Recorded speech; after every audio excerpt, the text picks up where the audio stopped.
దేవుడు అసాధ్యంగా అనిపించే చేయమని పిలిచినప్పుడు విశ్వాసంతో ముందుకు వెళ్ళడానికి ఏమి కావాలి అని ఆలోచించారా?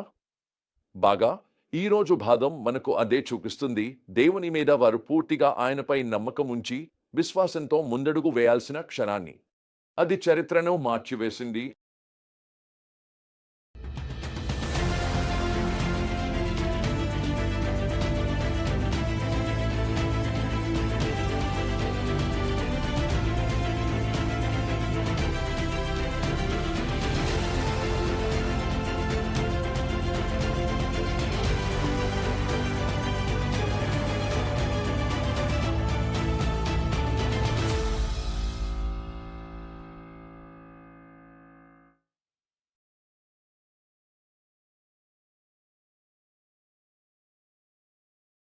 నిర్గమ 12 గంటల 31 నిమిషాలు నుండి 14 గంటల 4 నిమిషాలు వరకు 33, 1 నుండి 7 వరకు సంఖ్యలతో పాటు చూద్దాం.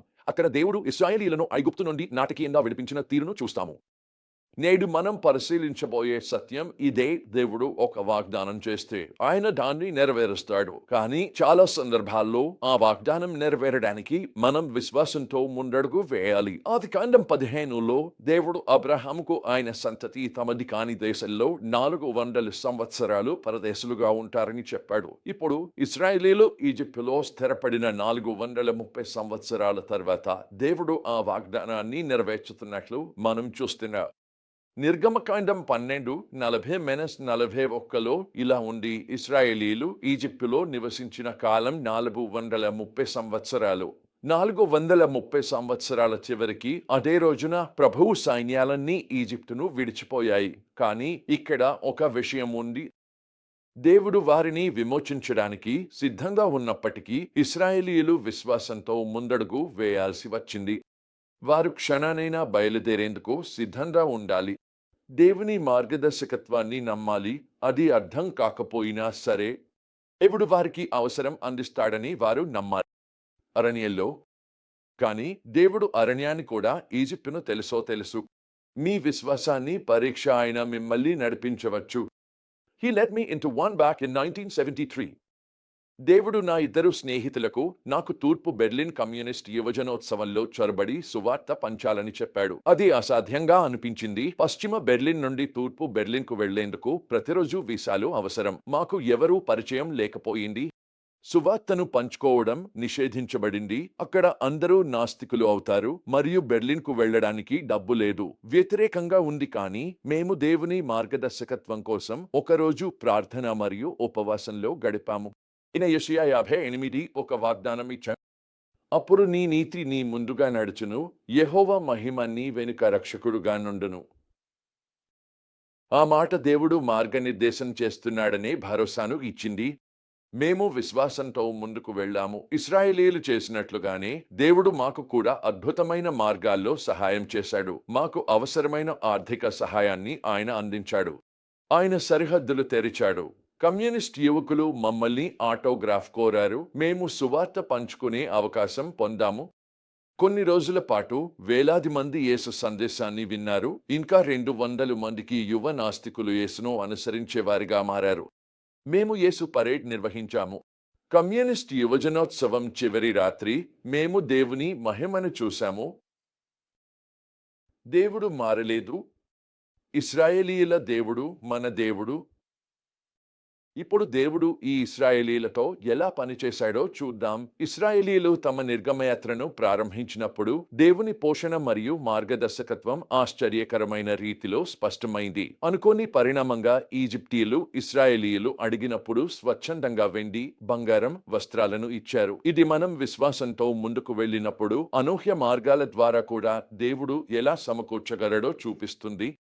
దేవుని మార్గదర్శకత్వం స్పష్టంగా కనిపించింది. అది పగటిపూట మేఘస్తంభంగా, రాత్రిపూట అగ్నిస్తంభంగా ప్రత్యక్షమైంది. ఇది ఇశ్రాయేలీలకు వారు ఈ ప్రయాణాన్ని ఒంటరిగా చేయడం లేదని భరోసా ఇచ్చింది. ఈ నాటకీయ నిర్గమయాత్ర దేవునికి వేదికగా మారింది. ఎందుకంటే ఇశ్రాయేలీలు ఒంటరిగా లేరు. తన మహిమను ప్రదర్శించేందుకు దేవుడు ఫరో యొక్క హఠధర్మాన్ని కూడా ఉపయోగించాడు.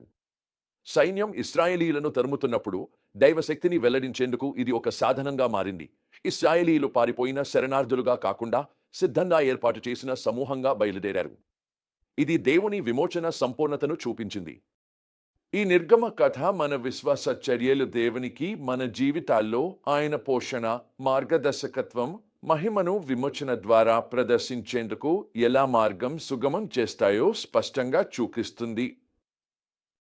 భాగం నుండి ఏమీ నేర్చుకోవచ్చు. దేవుడు తన వాగ్దానాలను నెరవేర్చుతాడు. చాలా సందర్భాల్లో మనం అనుకోని సమయరేఖలో వాగ్దానం ఎదురు చూస్తున్నారా? ఆశను కోల్పోవద్దు. విశ్వాసంతో ముందుకు సాగడం సిద్ధత అవసరం చేస్తుంది. ఇశ్రాయేలీయులు ఏ క్షణానైనా బయలుదేరేందుకు సిద్ధంగా ఉండాలి. దేవుడు మీను ఏదైనా చేయమని పిలుస్తున్నట్లయితే దానికి ఎలా సిద్ధం అవ్వగలరు? దేవుని మార్గదర్శకత్వం తర్కబద్ధంగా అనిపించకపోవచ్చు. యుద్ధాన్ని తప్పించేందుకు ఆయన ఇశ్రాయేలీలను పొడవైన మార్గంలో నడిపించాడు. అది అర్థం కాకపోయినా మీరు దేవుని మార్గదర్శకత్వాన్ని అనుసరించేందుకు సిద్ధంగా ఉన్నారా? దేవుడు చేసిన విమోచన కార్యాలు గుర్తుంచుకోవడం ఎంతో ముఖ్యమైనది. పస్కా ఉత్సవం ఇశ్రాయేలీలకు శాశ్వత జ్ఞాపకం. దేవుడు మీ జీవితంలో చేసిన గొప్ప కార్యాలను గుర్తుంచుకుని ఆనందించాల్సిన అవసరమా? మన విశ్వాసపూర్వకమైన అడుగులు తరతరాలకు ప్రభావం చూపగలవు. ఇశ్రాయేలీల నిర్గమం చరిత్రను మారుస్తూ ముందుకు సాగింది. ఈరోజు మీ విశ్వాసం భవిష్యత్తులో మీరు ఊహించలేని విధంగా చాలా విస్తృతమైన పరిణామాలను కలిగిస్తుంది. కాబట్టి ముగింపు సమయంలో మీరును ప్రశ్నించుకోండి, దేవుడు మీను ఏ అసాధ్యమైన కార్యానికి పిలవవచ్చో అర్థం కాకపోయినా మీరు ధైర్యంగా వెళ్లేందుకు సిద్ధమా? ఇశ్రాయేలీలను శక్తివంతమైన హస్తంతో విమోచించిన అదే దేవుడు కమ్యూనిస్ట్ ఈస్ట్ బెర్లిన్లో మన కోసం మార్గాలను తెరిచిన దేవుడు సిద్ధంగా ఉన్నాడు. ఈరోజు మీ విశ్వాసం కార్యసాధన ఎగ్జోడస్ క్షణానికి సిద్ధంగా ఉన్నారా? మీ విశ్వాసంతో అడుగుపెట్టి దేవుడు ఏమి చేస్తాడో చూడటానికి ఉన్నారా? ఈ ప్రయాణం సవాళ్లతో నిండినదిగా ఉండవచ్చు, కానీ నేను మీకు హామీ ఇస్తున్నాను, మీరు ఆ విశ్వాసపూర్వకమైన అడుగు వేస్తే దేవుని శక్తి మరియు మహిమను మీరు ఊహించలేని విధంగా అనుభవిస్తారు.